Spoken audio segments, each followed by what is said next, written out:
up, YouTube? It's RSMario here, bringing you another Pokemon Scarlet and Violet video.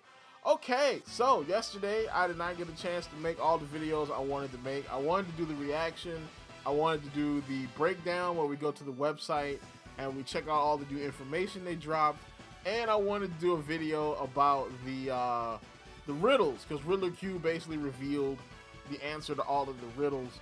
So I'm going to do that one tomorrow, but I got a little bit more time today than I had yesterday. So we're going to go ahead and go to the website and break down all the new information today. So of course, if you want to continue getting videos like this from me, like, comment, subscribe, hit the bell, do all the good stuff that YouTube requires you to do to continue getting videos from me. Follow me at twitter.com/rsmario128. Like the video, tweet, share the video, tweet, and I will shout you out at the end of the video. All right, let's get on into the news here. So we're going to start off. There's a lot that we have to go through. You see all these, well, you might not be able to see it, but there's like a bunch of tabs open from the Pokemon website of stuff that we have to go through. I'm going to try to be as brisk as possible. There'll be timestamps in the description if the video gets too long. But here we go. So we're going to start off with the new Pokemon. So we got Dipplin.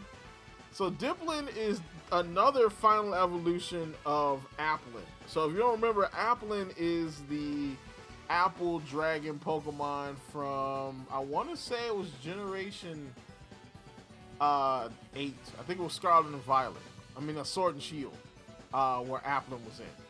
And there's two ways to evolve him. If you give him the sour apple or you expose him to the tart apple, he evolves into Flaplin, which is like the more dragon-looking apple dragon.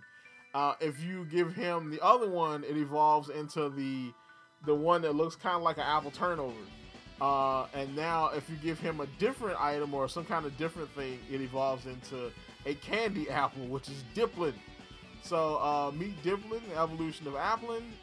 He's in the Hidden Treasures of Area 0. He's the candy apple Pokemon. He's still Grass Dragon, so no change there. 9 pounds. He has Super Sweet Syrup and Gluttony. So I assume this is a new ability. Alright, because I've never heard of this. I want to see what this is. So, a newly discovered evolution of Applin. This newly discovered evolution of Applin is distinct from Flapple and Appleton. The head sticking out seems to belong to one of the two separate creatures, while the tail belongs to the other. Both creatures help each other out from within their shared apple. So wait a minute. They're two creatures. Okay, that's interesting. Symbiotic relationship. Dipplin coat themselves in syrup. Dipplin coat their apples with syrup produced within their bodies. The layers of the fragrant syrup beguile opponents. New move, Super Syrup Bomb, or Syrup Bomb. One move that Applin can learn, Syrup Bomb, is a grass-type special attack that causes an explosion of syrup. This move coats the target in syrup and causes its speed stat to be lowered by 3 turns. Okay, does it do damage though? It seems like it's a non-damaging move. And then Super Sweet Syrup. Applin's Super Sweet Syrup ability appears for the first time in Part 1 of Teal Mass. When Dipplin first enters battle, the scent of its syrup spreads across the battlefield, lowering evasiveness of the opposing Pokemon. Okay, so basically it makes you easier to hit. And then, okay, that seems kind of broken. I mean, especially, this is definitely going to play a role in doubles. I can see people using this thing in VGC.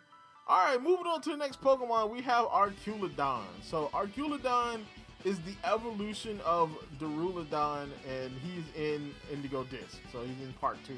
So this one's cool because File Cabinet Dragon was not one of my favorite Pokemon in Sword and Shield. Now he's got a badass evolution that turns him into a freaking railgun. Alright. It looks freaking cool, man. I'll admit it, like, he looks cool. You know, so look at that. Come on, bro. This man turns into like a railgun catapult of death. Like, how can you not like this? Alright. You know what I'm saying? So of course he's the alloy Pokemon. He's still Steel Dragon. Stamina's 30, so he doesn't get any new abilities or anything. So it's on a bridge-like appearance.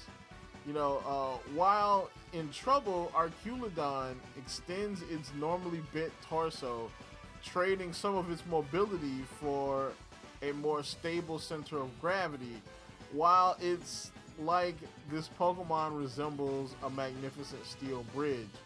Or like a rail gun. I think it looks kind of like a big rail gun, you know.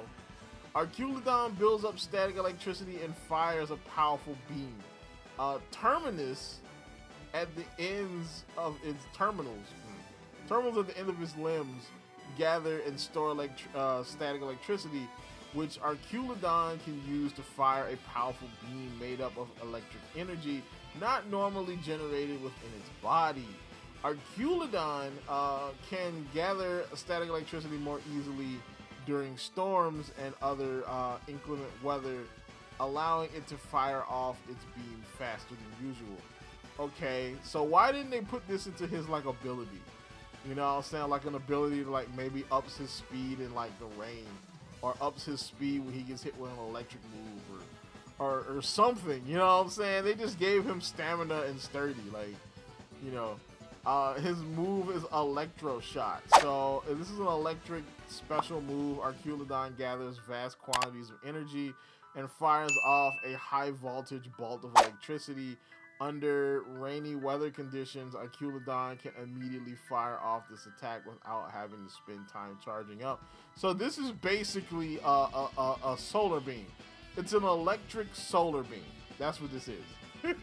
It's an electric version of solar beam.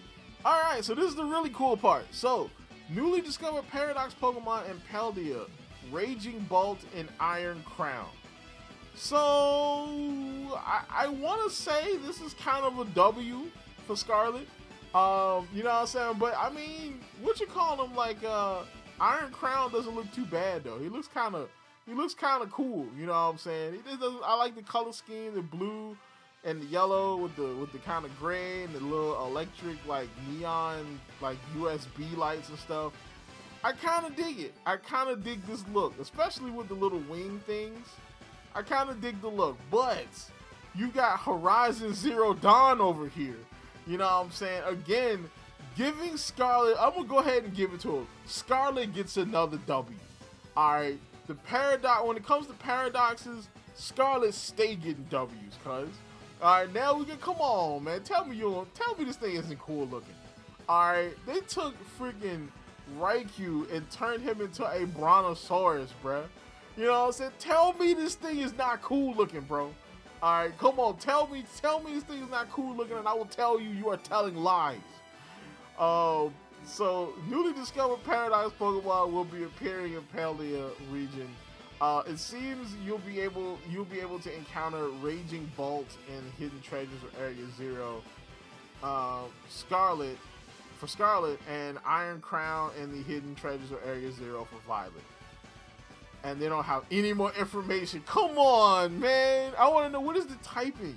What is it? I mean, like, what would his typing be? I mean, Electric Dragon probably. I would say Electric Dragon, more than likely, because he wouldn't be like flying or something like that. It has to be Dragon. That thing screams, "I'm a freaking dragon." You know what I'm saying? And for this one, let's see, Cobellion was, if I'm not mistaken, Cobellion was fighting Steel. So this with the little wingies might be flying, or it could be electric. So I'm not even sure when it comes to him. Because he was fighting Steel regardless in his original form. I doubt they would just paradox him and just not change his typing. Both of them actually look pretty cool for once. But I still think, you know, Scarlet gets the W. Alright, then 2 forms of the legendary Pokemon Terapagos. So, Terapagos, we've already seen these. We saw like little mini Terapagos. I believe was spoiled by the anime, and then we've already seen regular Terapagos. So it became clear that this recently discovered mystery Pokemon is in fact the legendary Pokemon Terapagos. In its normal form, it turns out that Terapagos was first discovered in its terrestrial form. Apparently, Terapagos is capable of taking on multiple distinct appearances. So maybe its appearance changes based off of its Tera type? That would be kind of cool. Terrestrial form. So that's the first time they've actually used that term. Terrestrial form. So we know that they're actually giving us terrestrial forms now. So we know this is a thing. They use the word, okay? All right, they use the word terrestrial form. So, you know what I'm saying? Because like this is not just like when they go in Tera and you get crystals all over you. This thing is completely different from this one. So, you know, normal form, terrestrial form. So that's pretty cool.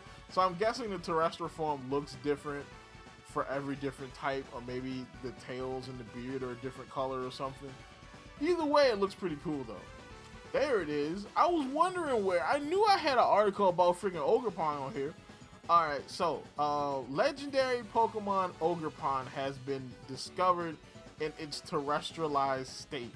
Ogerpon has recently been sighted in its terrestrialized state in the hidden in Teal Mask, but its appearance seems to differ from that of most other Tera Pokemon. Exactly what sort of power this legendary Pokemon possesses is still unknown. So basically, this is his Tera form. Alright, because they already kind of talked about it on the Terapagos page. So, you know, this is probably just his Tera form. You know, and it might have something to do with the mask. Because we know the mask is not part of Ogerpon. It's not his face. It's an actual mask. So, yeah, you know what I'm saying? I'm kind of hyped. I don't know. I feel like I'm more hyped for this than I am for the Terapagos stuff. This seems more interesting. Because I have a feeling what they're going to do with this is that, like, I mean, like, Ogerpon's not going to be evil. Alright? I think Ogerpon's going to have, like, this, like, Skull Kid, you know what I'm saying, Majora's Mask type of thing going. That's where I feel like they're going with this. Alright? Especially, like, if you look at the trailer and you saw the kid, and the kid, like, he's got these serial killer vibes. I feel like he's gonna get mad and go off and end up like getting Ogerpon, or Ogerpon's gonna come in contact with him, and we're gonna have a Skull Kid situation. And then you're gonna have to go and stop him, and maybe the heroes will help you, but Ogerpon is really misunderstood, you know what I'm saying? And the heroes are really the bad guys because, you know, they're poison type and he's a grass type. There's gonna be some complication here with the story. I'm actually more interested in this part than I am in the whatever's going on in Blueberry Academy, to be honest. Alright, that's about it for this one. So I wanted to get all the new Pokemon in on this video. I'm going to talk about some of the new features in the next video, which might be up before the end of the night, or you might get 2 videos tomorrow. So, you know what I'm saying? That might be awesome. 2 videos in one day? What? So that's about it for this. Of course, like, comment, subscribe. You know, tell me what you think about the new Pokemon in the comments down below. What type is our new Paradox Mons? What type are they? I'm going with Entei being Dragon Electric, and you know, and the Cobelion one being maybe some sort of flying type. I think the little wingy thingies kind of make it a flying type. Tell me what you think in the comments down below. And as always, people, keep it real.